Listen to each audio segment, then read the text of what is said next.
Buenas noches, muchachos. ¿Me escuchan para poder avanzar?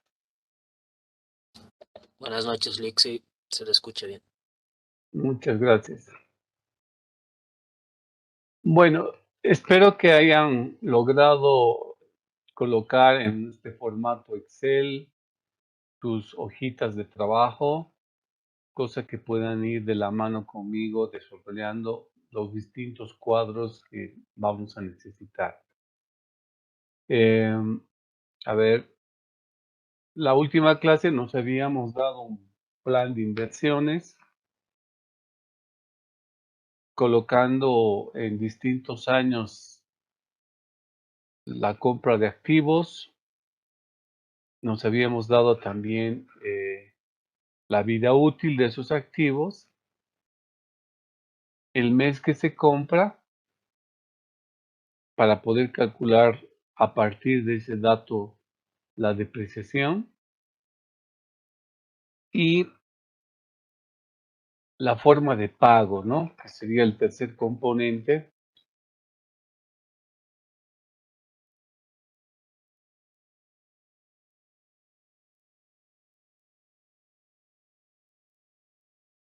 Que en el caso de los activos de compras menores, digamos, de las computadoras, estaríamos asumiendo que lo vamos a pagar al contado. O sea, lo más fuerte es lo que vamos a necesitar un crédito. Entonces, las computadoras las vamos a comprar al contado. Las impresoras también las vamos a comprar al contado. La maquinaria, habíamos dicho que lo vamos a pagar en 2 cuotas anuales iguales. Y el terreno, ¿cómo quieren comprarlo? ¿Al contado o al crédito? Me es indiferente.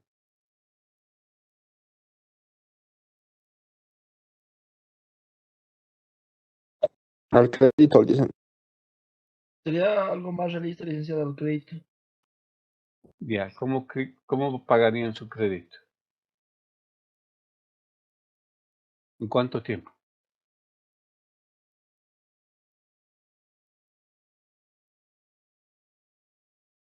¿En 2 años?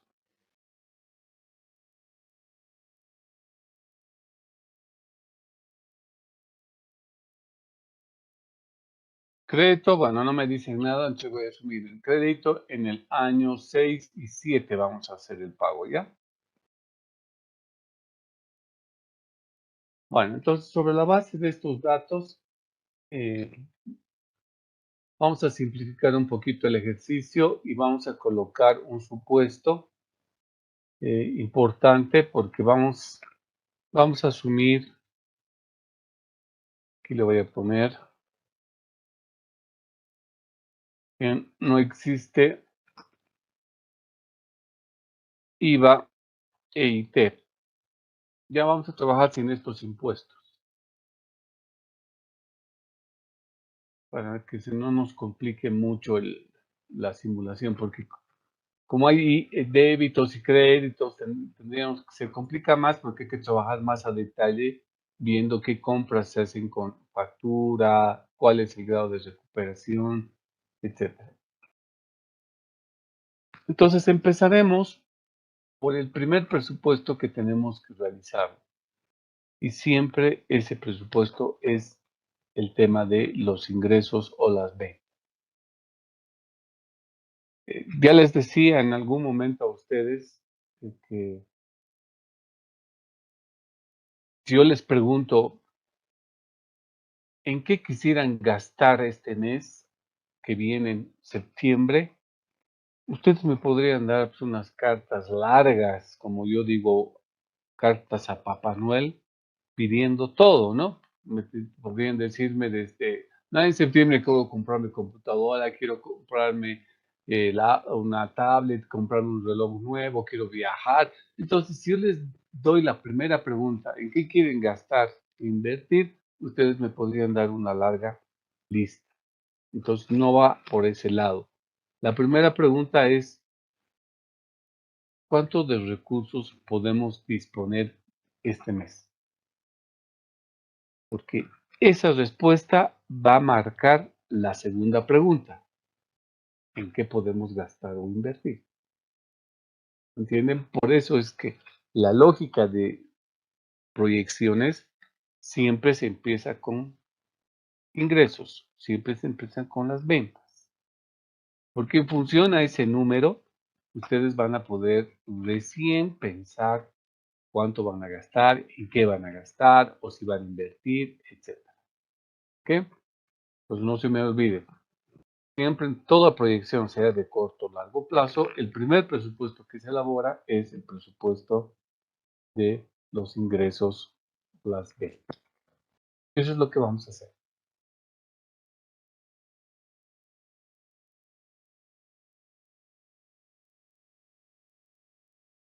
Muy bien.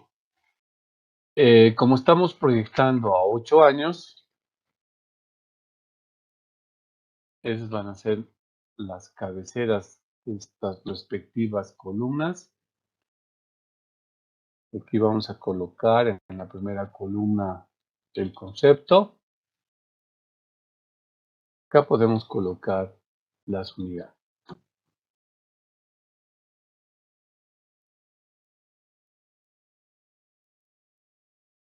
Bien. Ventas o ingresos. La función de ingreso, ¿cómo está definida, chicos? Ya saben a esta altura del partido, ¿no?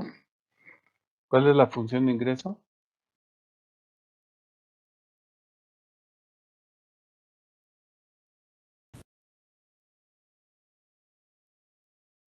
Estoy esperando. Precio por cantidad, licenciado. Precio por cantidad. Muy bien. Entonces, aquí lo que vamos a hacer es colocar las cantidades físicas a vender del producto. Nos vamos a los parámetros de proyección. ¿Qué dice? Dice que las ventas del año 0 ascienden a 200 unidades. Es decir, hoy día, ¿no? En el año que estamos haciendo la proyección, la empresa ha previsto 200 unidades físicas, ¿no? Entonces, para el siguiente año, donde vamos a tener que proyectar, ahora vamos a considerar esta tasa de crecimiento que el área comercial nos ha dicho, que las ventas pueden subir 5% en relación al año anterior. Entonces, las ventas del año 1 serán 200 unidades más el 5% de la tasa que nosotros estamos asumiendo de crecimiento, que en este caso es 5%.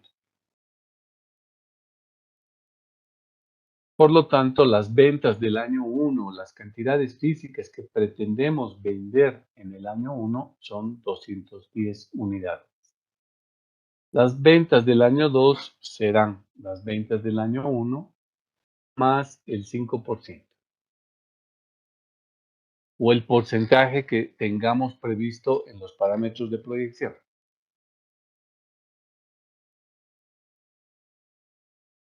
Que igual nos da, en términos redondos, 221 unidades, ¿no? El hacerlo así, primero que nos permite fácilmente proyectar rápidamente el número de unidades en función a estas tasas de crecimiento que acá hemos supuesto en la proyección.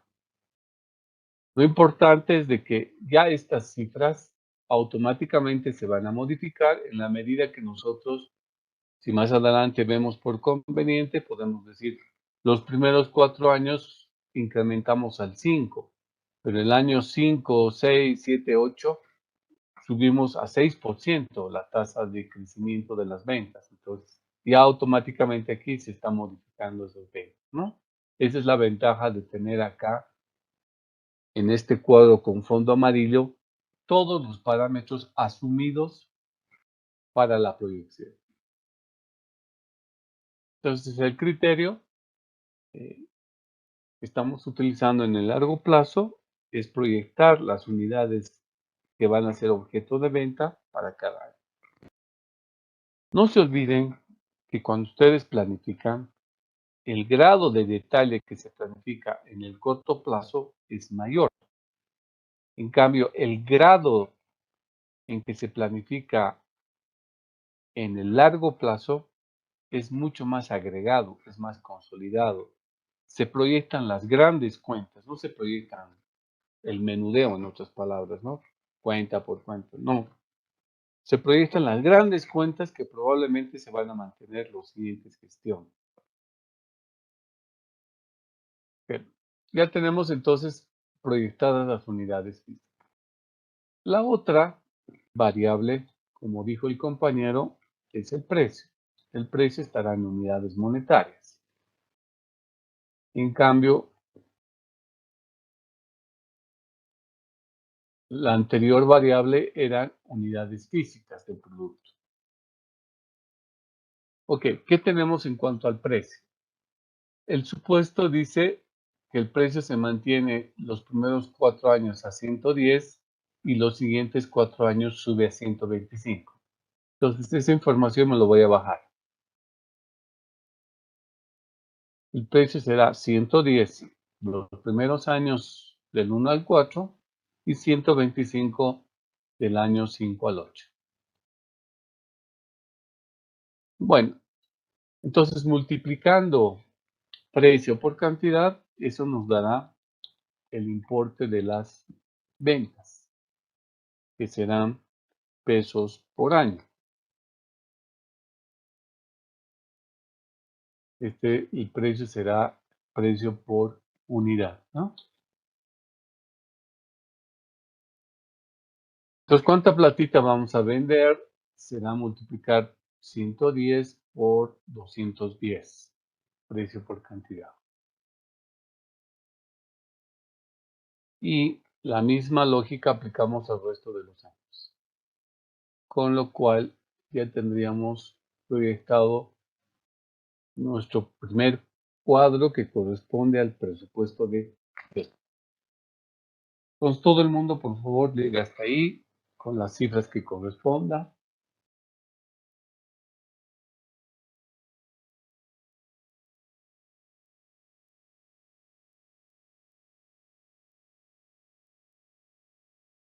Si a alguien no le sale, me dice para ver o confirmar cuál es la lógica que estamos usando. Licenciado, perdón, ¿podría volver a explicar esta parte de cómo sacó los 210 Ah, en en el año 1? el año 1, ¿no? Lo que tú tienes es en los parámetros de proyección nos han dado el dato siguiente. Dice, en el año 0, las ventas en unidades físicas ascendían a 200. Entonces me están diciendo, un año antes que tú proyectes, en este año, estamos haciendo el trabajo, ya está prevista 200 unidades vender.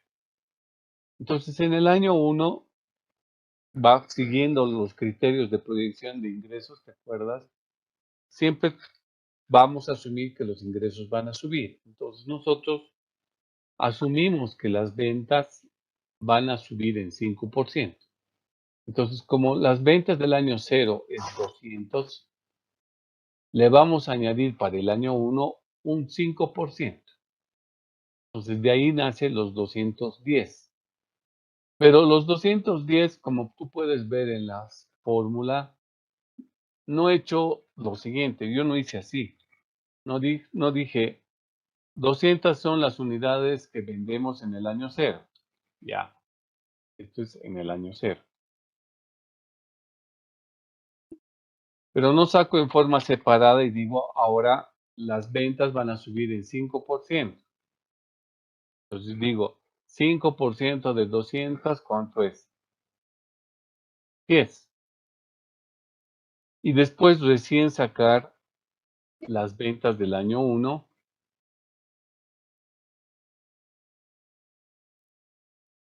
Que sería 200 más 10.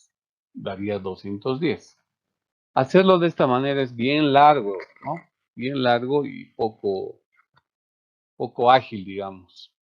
Entonces, lo mejor es de una vez utilizar los 200, que es el año base, y multiplicar por el factor 1 más la tasa de crecimiento I. Entonces ya estamos tomando en cuenta los 200 más el crecimiento. Y esa es la fórmula que utilizamos para hallar directamente los 210. Esta fórmula hace lo mismo que hemos hecho acá arriba, solo que ya lo hace con un solo cálculo. Sobre la base de 200 le aumenta 5% y sale directamente los 210. Ya no tenemos que primero sacar el 5, luego recién sumar 200 más el 5 y tener recién el resultado final. En una sola operación hacemos las dos cosas. ¿Ok? Eso es lo que aplicamos en el año 1. En el año 2 hacemos exactamente lo mismo, solo que la base imponible, la base sobre la cual se aumenta el 5% ya no es en el año 0, sino es el año 1, el año inmediato anterior. Y de esa misma manera aplicamos para el resto de los años. Ah, ya. ¿Está bien? Está bien, licenciado. Sí, gracias. Todo claro. Ok.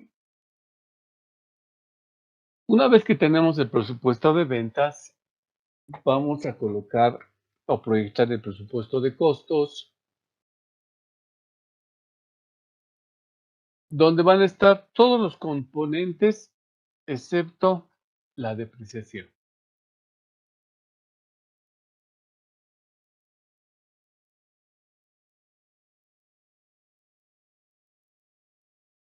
Y no porque no sea un costo, es un costo la depreciación. Lo que pasa es que lo vamos a proyectar de manera separada porque tenemos que tomar en cuenta las inversiones que vamos a hacer, ¿ya? Entonces, vamos a proyectar los otros costos menos la depreciación. ¿Qué tenemos en nuestros parámetros? En nuestros parámetros de proyección nos dicen que los costos fijos son 1.750 cada año, como son fijos se mantienen constantes, y los costos variables vienen a ser el 60% de las ventas, del importe de las ventas. Entonces, en ese sentido, acá abajo vamos a colocar la proyección de ambos costos. Los costos fijos, que nos van a dar una cantidad monetaria por año, y los costos variables, que también nos van a dar una cantidad de dinero por año.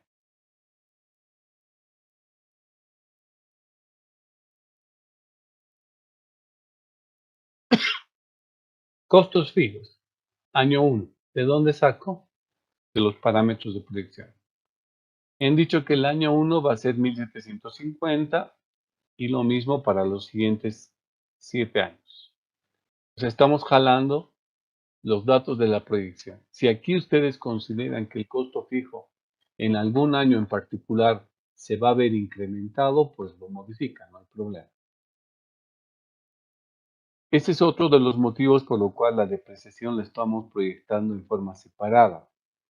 Porque si bien los costos, la depreciación forma parte de los costos fijos en un año, cuando rebasamos el año, la depreciación deja de ser costo fijo porque se mueve. ¿Y por qué se mueve?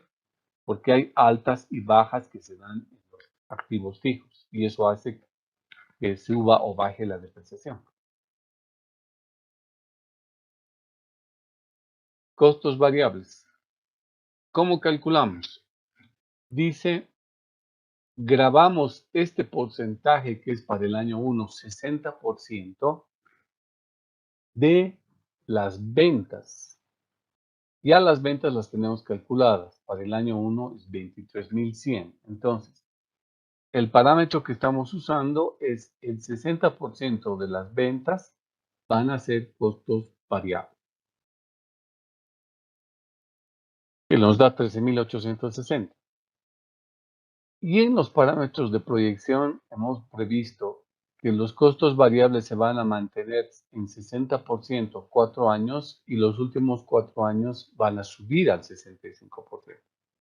Entonces, cuando ya estamos vinculando las celdas, automáticamente ya estamos cambiando año tras año los porcentajes, donde los primeros 4 años serán 60% de las ventas. En cambio, los últimos 4 años, del año 5 al año 8, es 65% de las ventas. Entonces, hagan también esta operación en sus hojitas Excel, proyectando tanto los costos fijos como los costos variables y comparen los resultados.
¿Estamos bien, chicos? ¿Checan lo mismo? Servicio. Sí, licenciado. Bien.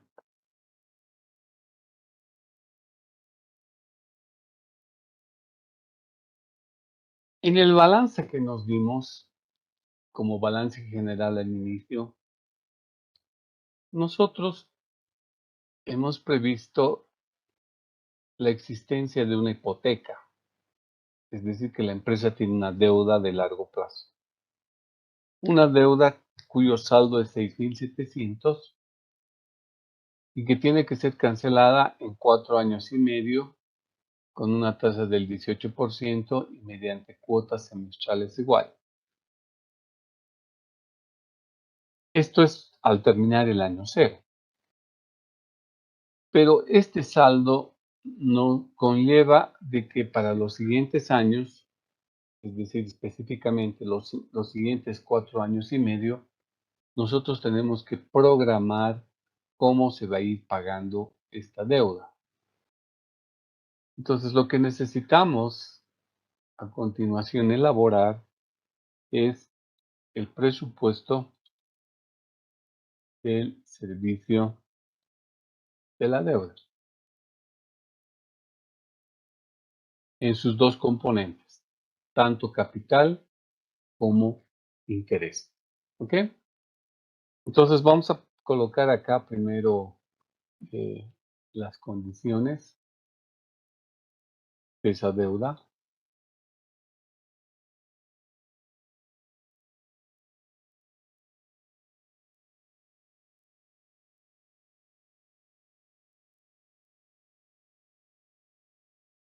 Y esas condiciones de la deuda no son otra cosa que las variables con las que vamos a trabajar.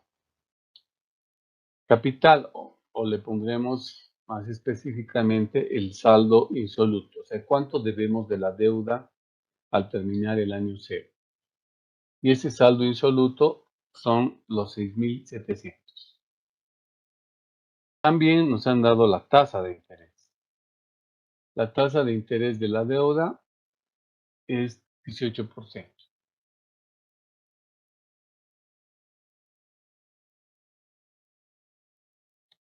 Está también previsto el plazo.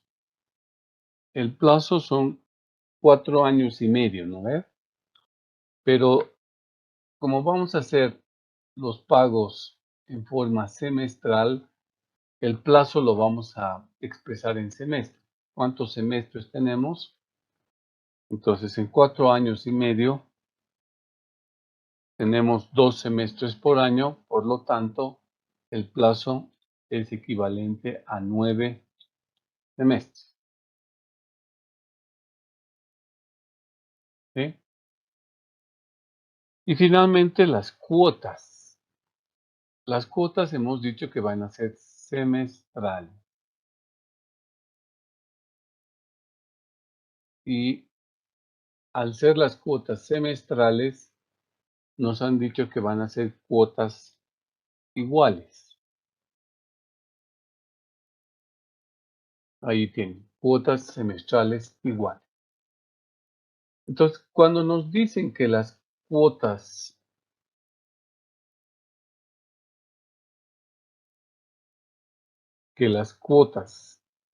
ustedes ya conocen de materia financiera, que la cuota periódica está compuesta ¿de qué? De la suma del capital que pagan más los intereses.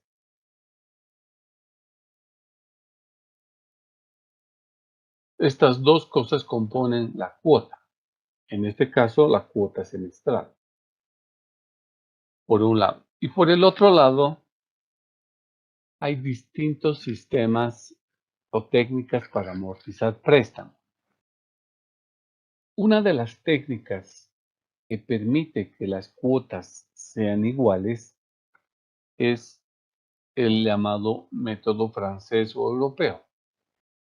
Este método tiene la particularidad que hace que estas cuotas periódicas sean iguales. Habrá el método de amortización constante donde el capital es constante, no así las cuotas. O podemos tener el método de crecimiento, es decir, cuando la cuota crece de manera geométrica o de manera aritmética. Pero en este caso, en este ejemplo, estamos hablando de que nos han dicho que primero que las cuotas son semestrales y segundo son iguales.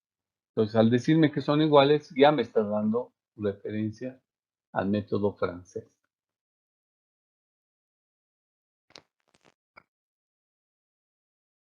Y el método francés no es otra cosa que una aplicación de anualidades, que ya lo vimos en su momento, donde decíamos que el valor actual es igual a R, un corchete abríamos, luego decíamos 1 menos, un paréntesis abríamos, y decíamos 1 más I elevado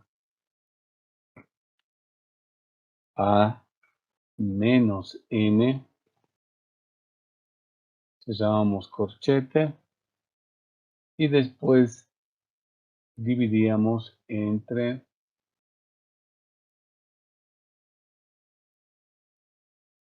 I. Si se acuerdan, esta era la fórmula para hallar el valor actual de anualidades simples, ciertas y ordinarias. Y al ser las anualidades iguales, esto simbolizaba, en el caso de la aplicación de servicios de la deuda, de amortización de deuda, que la R venga a ser justamente la cuota periódica que necesitamos calcular. Entonces, en este caso, ya tenemos la información. El valor actual o el capital insoluto son los 6.700. La I viene a ser la tasa de interés, 18%. La N es el tiempo que falta para cancelar la deuda. Pero como tenemos pagos semestrales y la tasa de interés está en forma anual, de manera implícita tenemos otra variable más que son los periodos de capitalización que nos han dicho.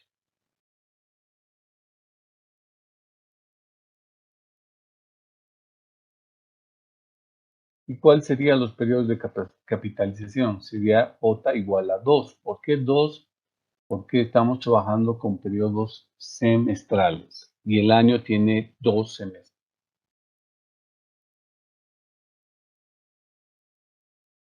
Entonces la fórmula, vamos a incorporar la variable J,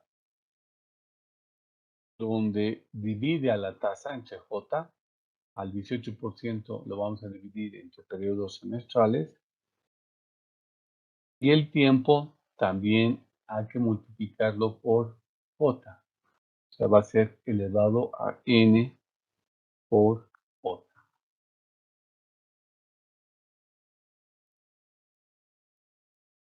Sobre esa base, chicos, ahora lo que necesitamos es calcular la cuota periódica. Y la cuota periódica, en este caso la cuota semestral, sería determinar el valor de la R en función a la ecuación que les acabo de registrar.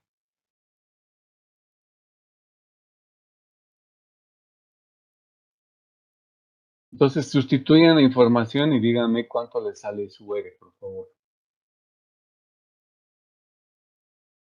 Dicen buenas noches. Dicen, Buenas tardes. aprovechando que dicen, no creo que haya un error en lo que estábamos haciendo, porque dicen, haciendo con la calculadora, lo que estábamos haciendo del presupuesto de ventas, 295 por 125, no me sale el número que está en su Excel, licenciado, me sale otro número. ¿Cuál parámetro? Esto, ese, 295 por 125. ¿295? Sí, por ¿Y el 120? 125. ¿No te sale lo mismo? No, dicen, no sale. A mí me sale exactamente lo mismo. ¿Qué número te Igualmente, sale a ti? sabe lo mismo. Tal vez lo has redondeado, porque no son 2.95 redondos. Es así, tiene decimales. 295.4911. ¿Por qué no intentas hacer esa multiplicación? Yo creo que son los decimales, nos dicen, porque igual me hacen variar en los costos variables. Bueno, porque a mí dicen, me salía lo que estaba marcando 36.875, dicen, en el año Pues 8. ve por el tema de los decimales. Por eso te digo, no me estés poniendo los datos así digitando los datos. No me pongas 295 así. Ahorita yo lo he puesto con el teclado, sino que venga directamente de una fórmula. Entonces, cuando viene de una fórmula, ya viene con todos sus decimales, aunque no se vean, pero ya están todos los decimales ahí. Y eso te marca la diferencia, digamos, que tú puedas tener cuando haces de manera manual los datos versus cuando estás vinculando las celdas. Entonces, ten cuidado con eso, porque si no, no te va a poder igualar con mis cifras. ¿Ok? Ok, dicen, sí, está bien, dicen, gracias. Y segundo, si no me vinculas celdas, tampoco vas a poder hacer las simulaciones. Ya vas a ver cuando terminemos todo el ejercicio, solo nos vamos a jugar en este cuadrito de fondo amarillo. Aquí nomás nos vamos a jugar. Y vamos a hacer los cambios que pensemos que son necesarios y los resultados, todos los demás resultados ya van a estar hechos automáticamente. No voy a entrar a modificar uno por uno. Todo se va a modificar automáticamente. Ok, entonces estábamos detrás de calcular el valor de R, asumiendo de que la R está representando la cuota semestral del préstamo.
A ver, a mí me está saliendo 1117,55. Por favor, ¿me confirma?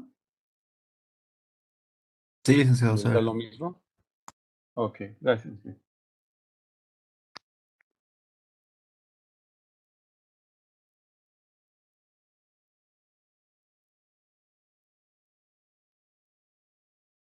Entonces, muchachos, aplicando esta formulita que dice el método francés, lo único que hacen es despejarme la variable R, que vendría a ser la cuota semestral.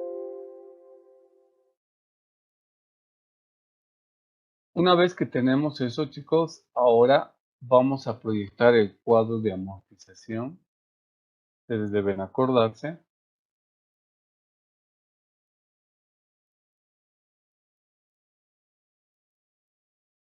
Donde las cabeceras de columna van a estar representados por semestres, no por años. ¿Por qué? Porque la cuota que acabamos de calcular es semestral. Entonces lo que vamos a tener es un total de 9 semestres con los cuales vamos a preparar nuestro cuadro de amortización. ¿Cuáles serán las variables de entrada de la matriz? Será la cuota semestral, vendrán los intereses, vendrá la amortización de capital y vendrá el saldo insoluto.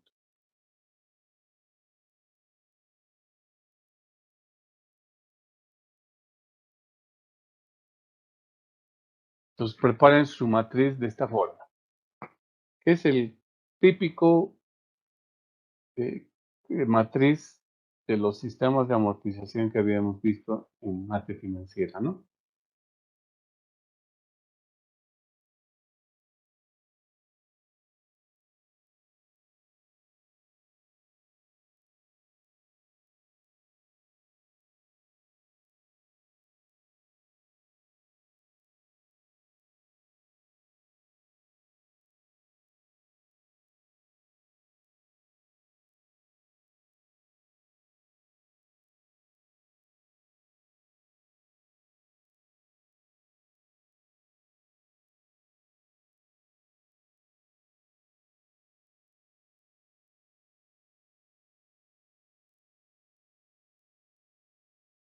¿Listo, chicos?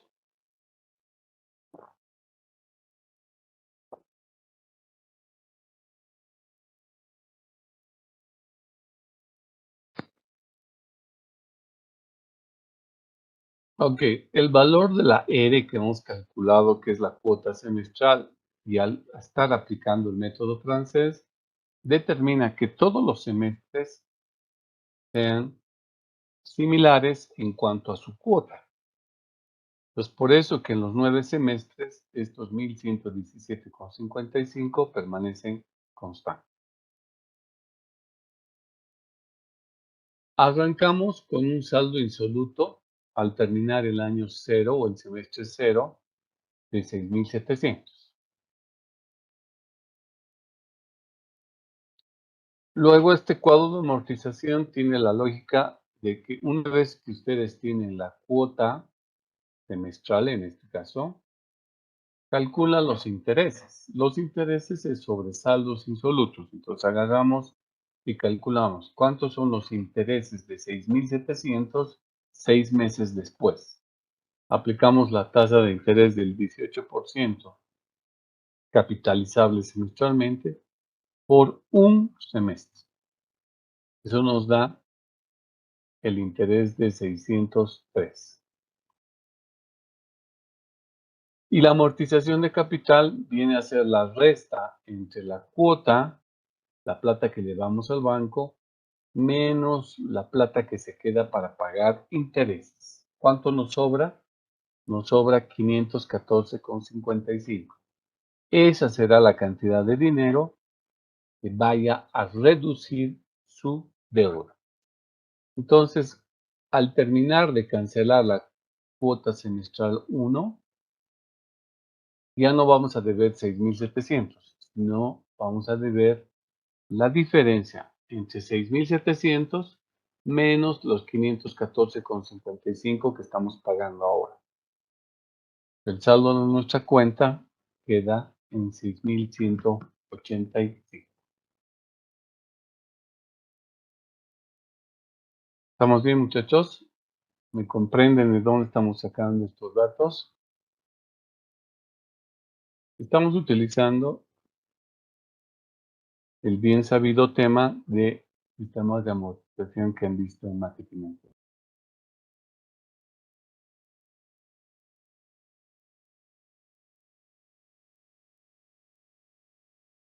Como esto es Excel, pues es muy sencillo copiar esa lógica de las celdas al resto de los semestres y su cuadro les debería dar con estos valores, donde evidentemente verificamos que al terminar el semestre número 9, el saldo de la deuda quede en 0. Representa de que no debemos nada al terminar los 4 años y medio. Al terminar los 9 semestres, la empresa termina de pagar toda su deuda.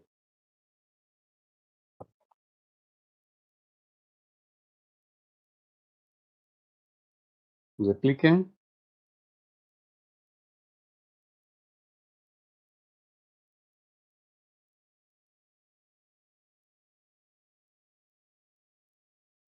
Licenciado, ¿será que me puede mostrar sobre el interés, por favor? La fórmula. Sí, por favor. Te voy a mostrar lo que hemos hecho para el año 1. Ahí está. Estamos agarrando el saldo insoluto del periodo anterior, que en este caso es el periodo 0, 6.700.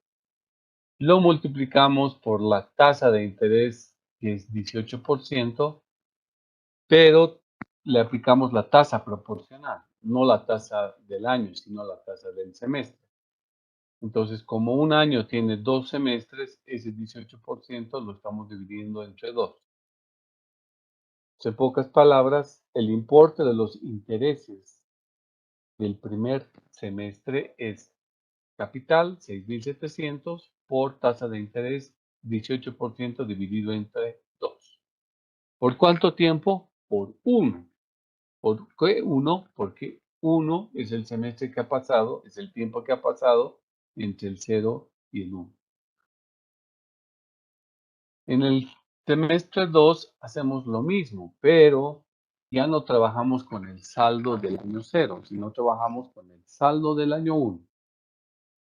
Y lo que haces es aplicar nuevamente la tasa de interés, el 18% dividido entre 2. Y esa es la misma fórmula que vas a aplicar para todos los semestres. Ahora sí. Perdón, licenciado, la amortización de capital, ¿me podría mostrar, por favor? Sí, la amortización de capital sale de la resta. De la resta de la cuota que ya la tienen, menos los intereses que acabamos de calcular. Entonces, en otras palabras, si ustedes llevan al banco 1,117 pesos, el banco se queda con 603 por concepto de intereses y todo lo que sobre se va a ir a reducir el capital adeudado. Por eso es que la amortización de capital es la cuota menos los intereses. Esa es la misma lógica que se utiliza todos los semestres. Miren, en todos los semestres usamos cuota menos interés. Y finalmente el saldo insoluto viene a ser la resta entre el saldo del anterior periodo menos la porción de amortización que se está recibiendo. O sea, en cuánto está bajando la deuda. Entonces, ustedes restan 6.700, que es el saldo insoluto del periodo anterior, menos la amortización de capital, que en este caso es 514. Y su resultado lo colocan como saldo insoluto. Significa que después de haber pagado el semestre 1 o la cuota número 1, su deuda todavía está vigente, pero por un importe menor, solo por 6.185.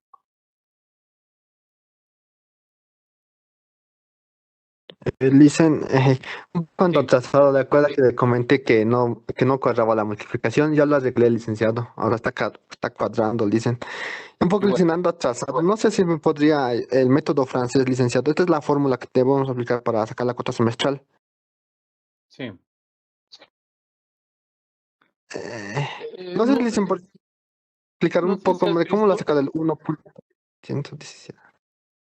el 1117. He aplicado esta Sí, fórmula que está aquí, de color amarillito. Esta. Donde ya. el valor actual, ese DA, significa el capital que debe. Eso es el 6.700. La R simboliza la cuota semestral, que no sabemos cuánto es. Esa es la incógnita. Después el 1 pues, lo dice por sí mismo, ¿no? La I es la tasa de interés, pones 18%. La J vale 2. ¿Por qué? Porque los periodos de capitalización de interés son semestrales y el año tiene 2 semestres, de ahí viene el 2. Y N por J es el plazo. N es el número de años, 4 años y medio. Si le multiplicamos por J, que vale 2, nos va a dar 9. Entonces, estos datos, lo voy a copiar. Esta misma fórmula, ya con datos, te va a dar así. 6.700.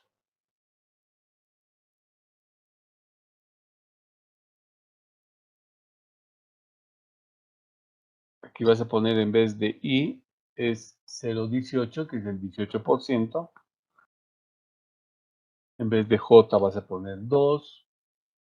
En vez de N vas a poner 4.5, 4 años y medio, que multiplicado por J, que es 2, te va a dar 9 semestres.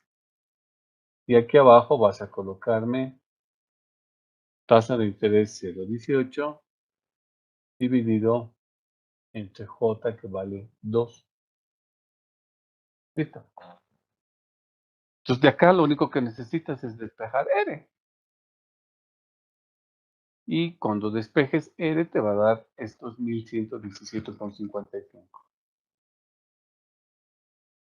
Esto es lo que se Mucho. llama el método francés como una de las técnicas de amortización de préstamos que han debido ver en lo que es la materia de matemáticas financieras, ¿no? Que ahora lo estamos recuperando. ¿Por qué? Porque en la proyección de largo plazo tenemos un préstamo. No es el único método, por supuesto. Hay otros métodos también. Pero en el ejemplo, nosotros hemos asumido que trabajamos con cuotas iguales. Y las cuotas, el método que te da cuotas iguales es el llamado método francés. Pero repito, no es el único. Porque yo también en el ejercicio podría colocarles otro método que apliquen. ¿Sí me También entiendes? dicen, muchas gracias, dicen, por explicarme mejor. Gracias, dicen. Pero haz y verifica el número. O sea, saca el mismo número. Haz tus operaciones en tu Excel, en tu cuadernito, con tu calculadora, pero cerciórate, verifica que salga el mismo número. Es la única manera que vas a aprender. Porque si copias, no va a tener sentido, ¿no? Dicen, ese elevado que está del menos 4.5 al lado, el Sí, elevado es es el como exponente, decir, es como exponente. exponen- Si el en ese caso, ¿qué sombrerito, exponente sería? el, ex- Sí. el sombrerito significa exponente en Excel, ¿ya? Y lo que estamos elevando es al plazo, pero el plazo tiene que coincidir con la tasa de interés. Si la tasa de interés estás trabajando con periodos semestrales, el plazo también debe estar en semestre. Por eso es que 4.5 son años. No lo puedo dejar elevado a 4.5 porque ya no sería compatible con la tasa. La tasa es semestral y el tiempo serían años. Por ese motivo, los 4.5 años lo multiplico por 2. ¿Por qué? porque lo estoy convirtiendo los años a semestres. Entonces el resultado te va a dar 9, pero ya no son 9 años, sino son 9 semestres, que son compatibles con la tasa de interés semestral que tenemos abajo. Esa es la condición para usar esta fórmula, que tasa, tiempo y los pagos ERE, las cuotas ERE, deben estar en la misma unidad de tiempo. Si no lo están, no puedes trabajar, tienes que transformarlas. Pero lo que representa en la fórmula es un exponente. O sea, como estoy haciendo en una hoja Excel, no puedo hacer esto, ¿no? Si lo hiciera pulso, diríamos así, la fórmula es valor actual es igual a R, corchete, esta es la manera así textual de colocar 1 más la tasa de interés con la que estamos trabajando, dividido entre J, si vale, elevado a menos N multiplicado por J. Y todo sobre I sobre J. Esa es la fórmula que estamos tratando de reflejar acá.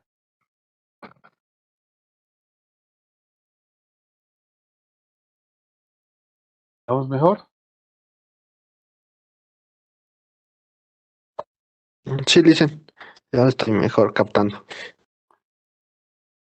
Pero la recomendación que te hago es que no te confíes. A mí se me puede ocurrir, como se me ocurre en los exámenes, cambiar el método y pedirles que resuelvan el valor de la cuota con otro método y no con el método francés. Entonces, repasa cómo son los sistemas de amortización y cómo se hallan las cuotas con cada método. Cuidado que en el examen, a mí no me gusta repetir. Si les estoy enseñando con método francés, en el examen les puedo cambiar el método. Les puedo pedir que hagan con otro método. Entonces, necesitan familiarizarse o recordar los métodos que existen para amortizar préstamos.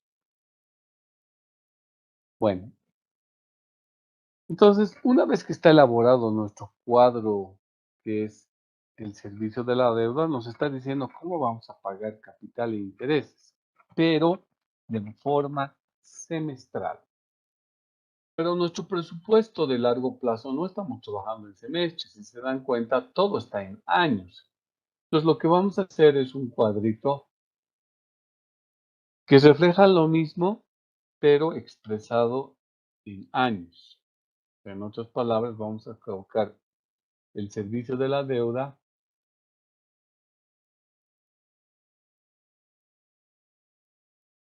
en años. Entonces, si tengo en años,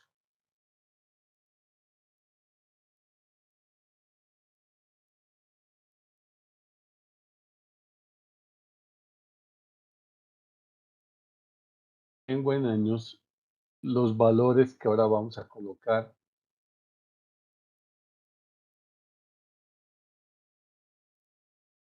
no se olviden, son semestres. Son 9 semestres porque 9 semestres hay en 4 años y medio. Esto es semestres. Cuidado que se me olvide. En cambio, este cuadro que estoy haciendo aquí abajo son en años. Entonces, en el año 0, al terminar el año 0, la deuda sigue 6,700. En el año 1, ¿cuántas cuotas estamos pagando? La cuota 1, la del semestre 1 y la del semestre 2. ¿Cuánto de intereses estamos pagando? Los intereses del semestre 1 más los intereses del semestre 2. ¿Cuánto de capital estamos pagando? La amortización de capital del año 1 y la amortización de capital del año 2. ¿Y cuánto es el saldo insoluto al terminar el año? No es la suma de 6,185 más 6,624. El saldo nos está preguntando. ¿Cuánto debemos al terminar el año 1? El saldo al terminar el año 1 es igual al saldo del semestre número 2, porque el semestre 1 más el semestre 2 llega a ser el año. Pero la pregunta es, ¿cuánto debo todavía al terminar el año 1? Entonces, el saldo al terminar el año 1 son 5,624. En cambio, los 6,185 es el saldo de la deuda al terminar el semestre 1, que es diferente. Cuánto debo al terminar el semestre 1 es diferente de cuánto debo al terminar el año 1. ¿Se entiende? ¿Qué pasa en el año 2? En el año 2 estamos pagando la cuota del semestre 3 más la cuota del semestre 4. Eso representa el año 2. ¿Cuánto pagamos de intereses? Pagamos los intereses del semestre 3 más los intereses del semestre 4. ¿Cuánto pagamos de capital? Igual. Pagamos la amortización de capital del semestre 3 más el semestre 4. ¿Y cuánto es el saldo de la deuda al terminar el segundo año? No es 5,013, sino es 4,346. Entonces, de esa misma manera, chicos, vamos a llenar este otro cuadro que lo estamos haciendo en años, pero donde estamos totalizando el valor de las cuotas semestrales, el pago de los intereses, el pago de capital y determinando el saldo de la deuda al terminar cada año. Entonces, al terminar el año 3, es lo mismo que decir el terminar el semestre 6. Pues el saldo de la deuda al terminar el semestre 6 es 2,800. ¿Qué pasa en el año 4? Sumamos las cuotas del semestre 6, 7 y el semestre 8.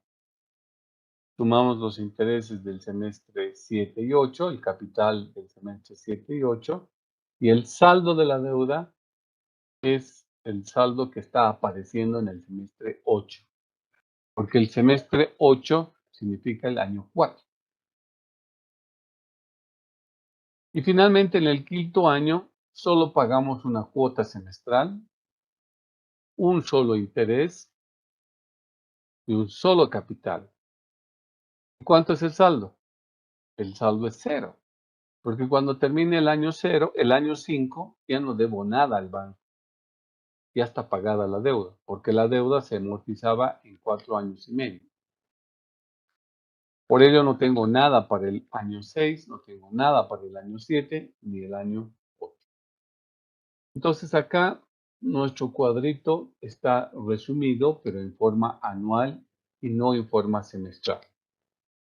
¿Por qué hicimos eso? Porque nuestros datos con los cuales vamos a trabajar, todos están expresados en forma anual.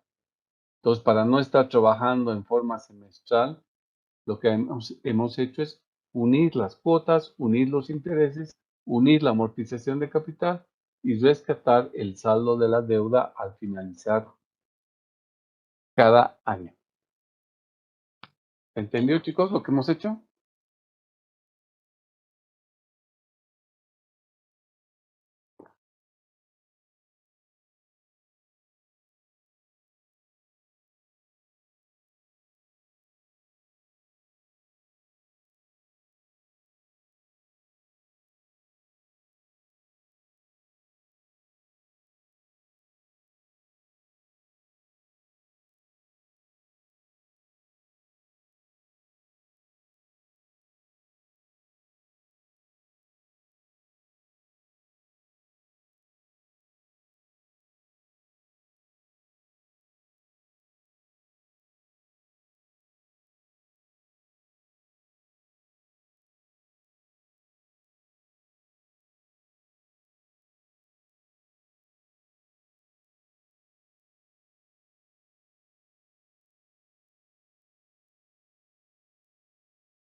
Bueno, si no hay más preguntas, continuaremos, muchachos.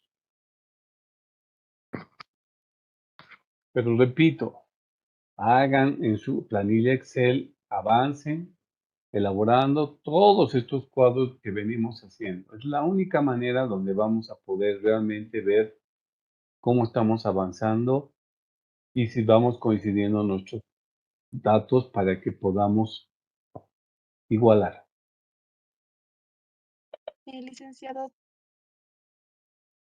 ¿tal vez podría Sí, dime. repetir cómo sacó lo del servicio de la deuda ¿La anual o la semestral? anual?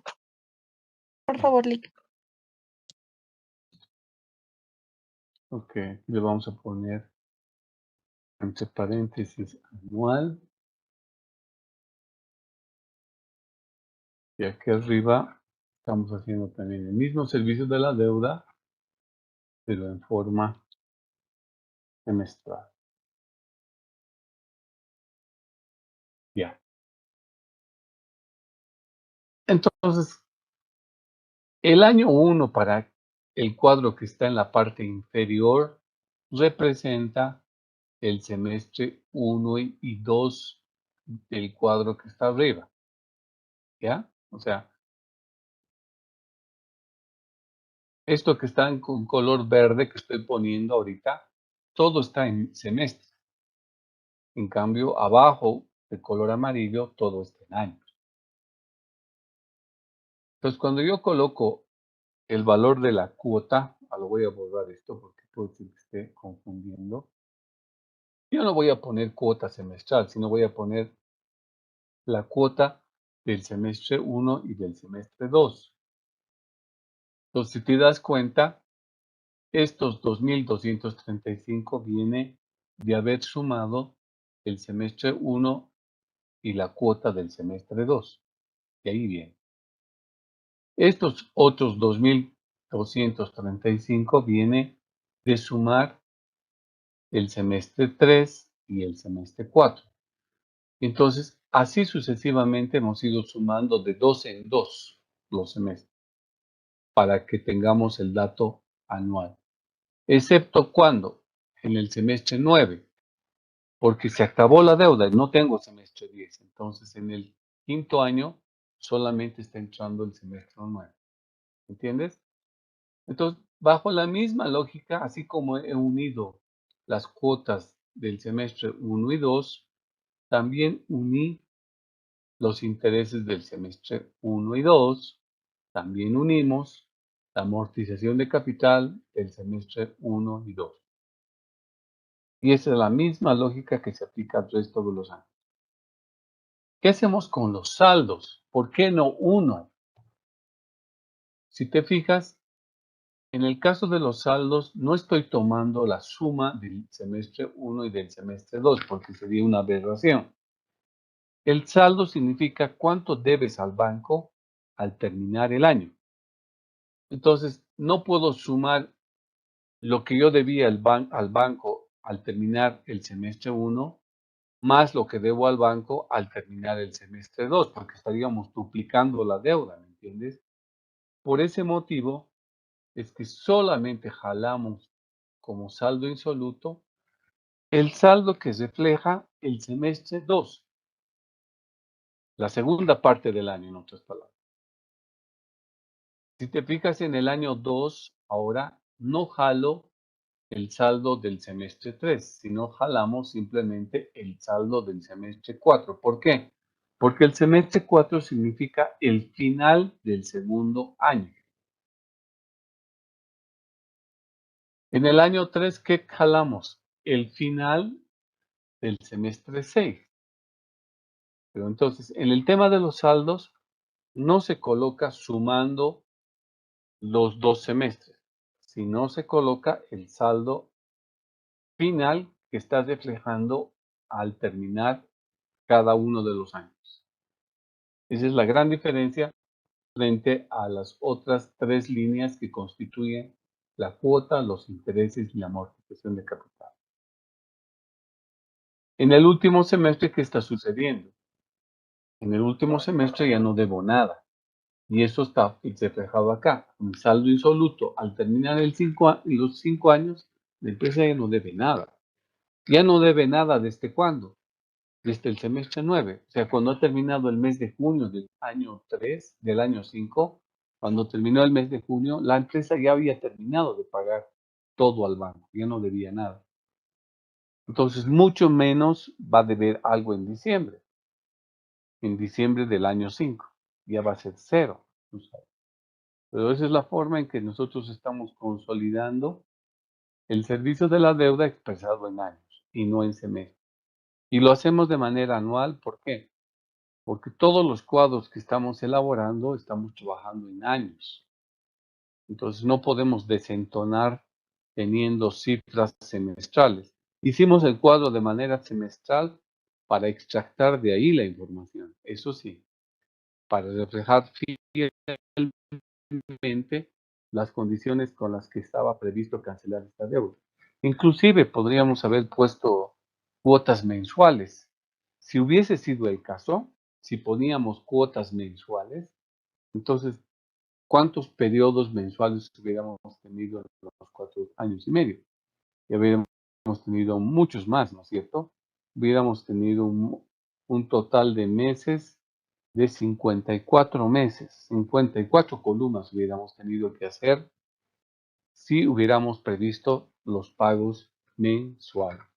Y en el cuadro del servicio de la deuda anual, lo que hubiéramos hecho es ya no sumar de 2 en 2, sino sumar de 12 en 12. Los 12 meses del primer año, los 12 meses del segundo año, 12 meses del tercer año, 12 meses del cuarto año y 6 meses del año 5. ¿Por qué? Porque solamente son 4 años y medio. ¿Sí me entendiste? Sí, licenciado, mucho mejor, gracias. Ok.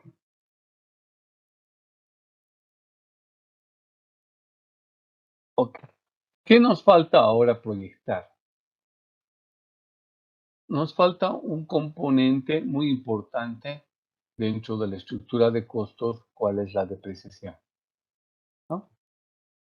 Pero para hablar de la depreciación tenemos que hablar de la depreciación acumulada, tenemos que hablar del valor bruto de cada componente de activos que tenemos, porque no tenemos un solo tipo de activo fijo. Tenemos computadoras, tenemos impresoras, tenemos maquinaria, tenemos terreno y además al empezar tenemos vehículos. Entonces, cada uno de esos rubros tenemos que proyectar su valor bruto, su depreciación acumulada, su valor neto y finalmente su depreciación del año, ¿no? Entonces, son distintos componentes que nos requerimos porque todos esos componentes, algunos irán al balance general y otras irán al estado de resultados. Toda esa proyección es lo que necesitamos hacer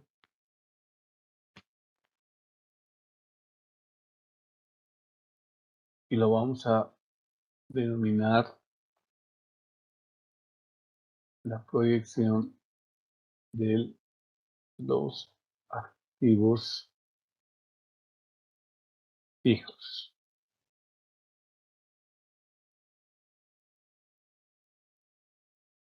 Podemos decir presupuesto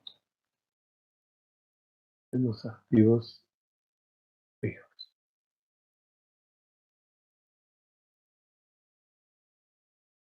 Y de manera similar, igual los vamos a abrir en años.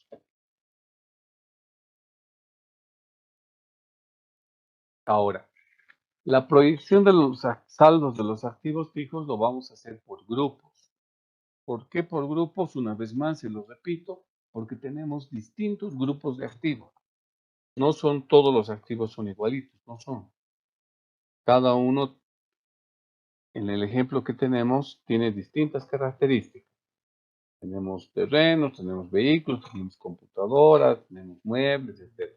Y cada uno tiene distinta manera de proyectar. Primero vamos a rescatar el activo con el cual estamos arrancando.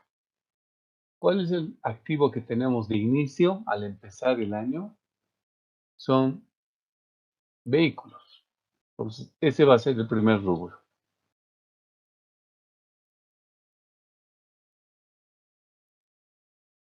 Eso normalmente, el rubro se llama equipo de transporte. Así se llama el rubro.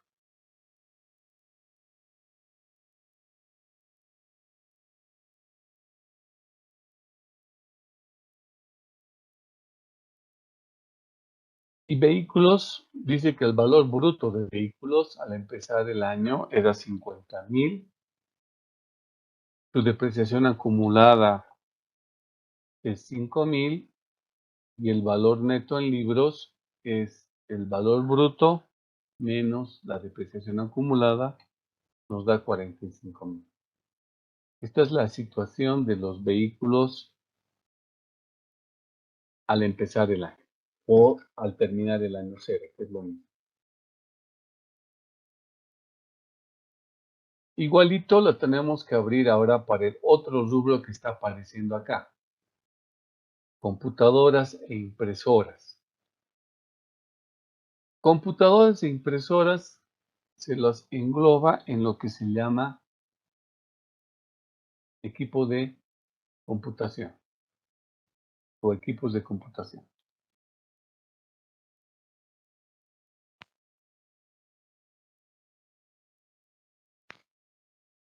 Para que no se me desubiquen, solo para efectos de demostración lo voy a descomponer en equipos de computación, en computadoras y aparte voy a tener equipos de computación impresoras.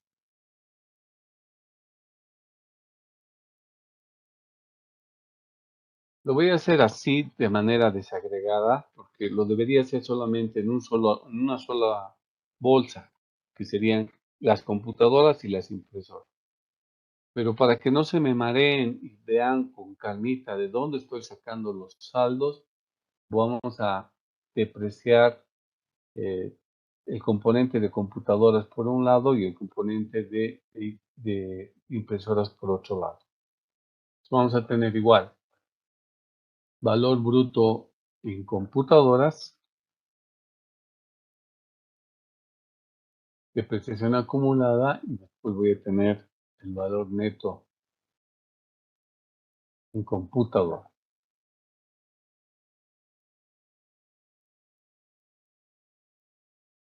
Y como vamos a trabajar de manera separada, aquí voy a tener valor bruto impresoras,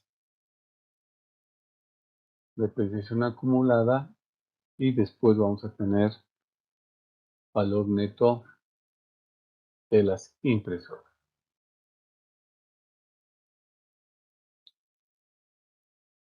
¿Ya?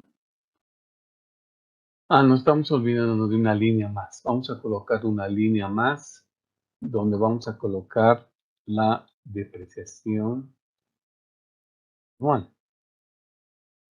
La depreciación anual de los vehículos, la depreciación anual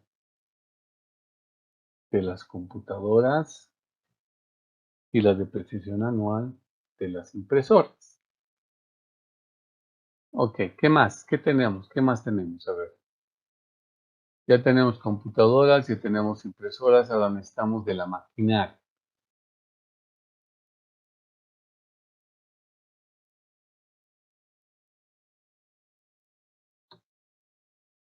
Entonces a la maquinaria le pondremos en el rubro de equipos de producción y vamos a tener el valor bruto de la maquinaria, no sé cuál será, no viene al caso, su depreciación acumulada y el valor neto de la maquinaria. ¿Ya? ¿Qué más estamos invirtiendo? Terreno. Bueno, en forma enunciativa nada más vamos a poner acá terreno.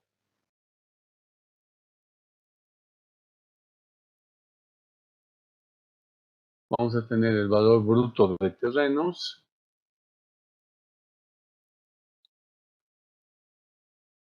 Para respetar el formato voy a dejar depreciación acumulada, valor neto de terrenos y su depreciación anual. Ya después vamos a ver qué cifras le vamos a colocar. Entonces, hagan este formato de información, o sea, estas filas generen para cada grupo de activos. ¿Sí?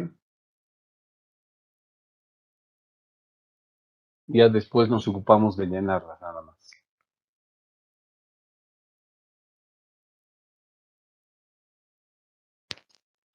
¿Se entiende, chicos, lo que estamos haciendo?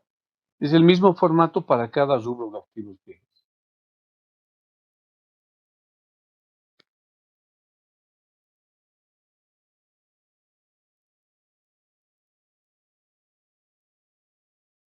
Bueno, entonces vamos a dar oportunidad para que los rezagados se pongan al día en cuanto a sus cuadros y todo el mundo arrancamos el miércoles con el llenado de este cuadro.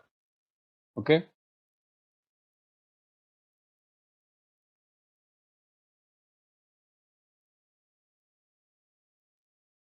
Pero pónganse al día, chicos, hagan su cuadro, verifiquen los datos, así como varias de las personas me dicen, comparemos, no me sale igualito, lo solucionamos en la clase, es muy fácil.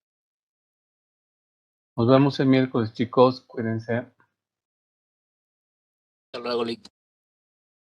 Hasta luego.